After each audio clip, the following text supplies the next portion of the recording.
The Great Wave off Kanagawa is considered to be one of the most recognizable pieces of art to come from Japan, and has even significantly influenced other artistic movements later on. But how was it made? And what does it symbolize? Today, I will be taking a closer look at this fascinating work of art, as well as the history and context behind it.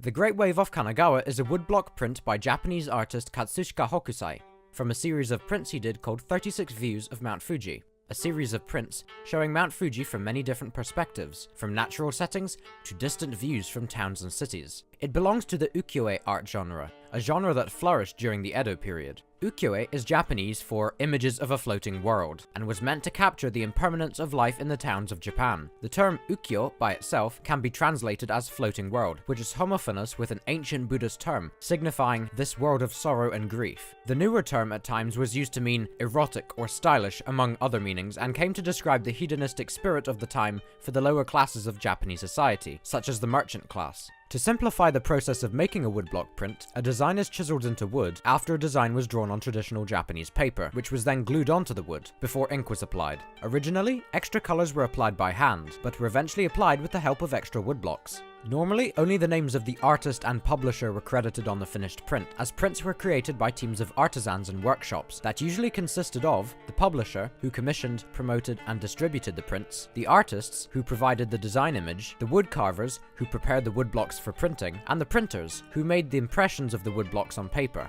It was rare for designers and artists to cut their own woodblocks.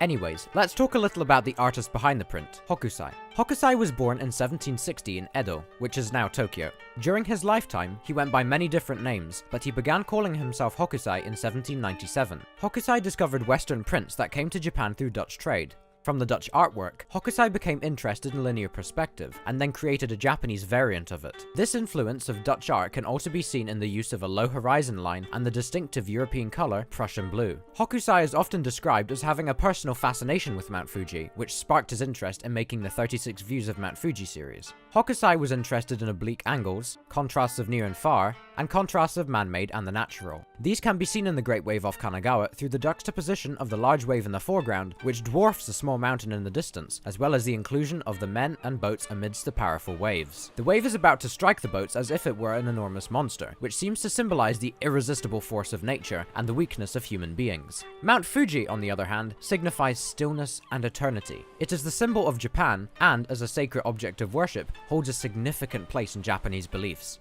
At first, it's possible to view Mount Fuji in the background as another wave, another perspective trick. Hokusai also arranged the composition to frame Mount Fuji and the curves of the wave and hull of one boat to dip down just low enough to allow the base of Mount Fuji to be visible, and the white top of the Great Wave creates a diagonal line that leads the viewer's eye directly to the peak of the mountaintop.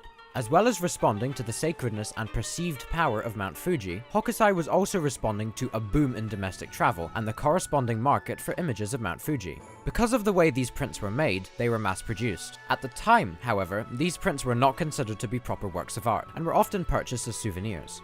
Hokusai's 36 Views of Mount Fuji series was so popular, however, that he later added another 10 images to the series, bringing the total number of images up to 46. Even though today copies of his prints are sold around the world, the original audience for Hokusai's prints was ordinary townspeople who were followers of the Fuji cult and made pilgrimages to climb the mountain, or tourists visiting the new capital city. Although the skyscrapers in Tokyo obscure the view of Mount Fuji today, for Hokusai's audience, the peak of the mountain would have been visible across the city. The saturated colors and stylized forms in these prints helped inspire the Impressionist and Post-Impressionist movements decades later, and influenced artists such as Vincent van Gogh and Claude Monet, who were fans of Japanese prints due to the flattening of space, interest in atmospheric conditions, and the impermanence of modern city life visible in many Japanese prints. Hokusai's work was also on view at the Japanese Pavilion at the 1867 International Exposition in Paris. This was the first proper introduction of Japanese culture to mass audiences in the West, and a craze for collecting Japanese art called Japonism soon followed.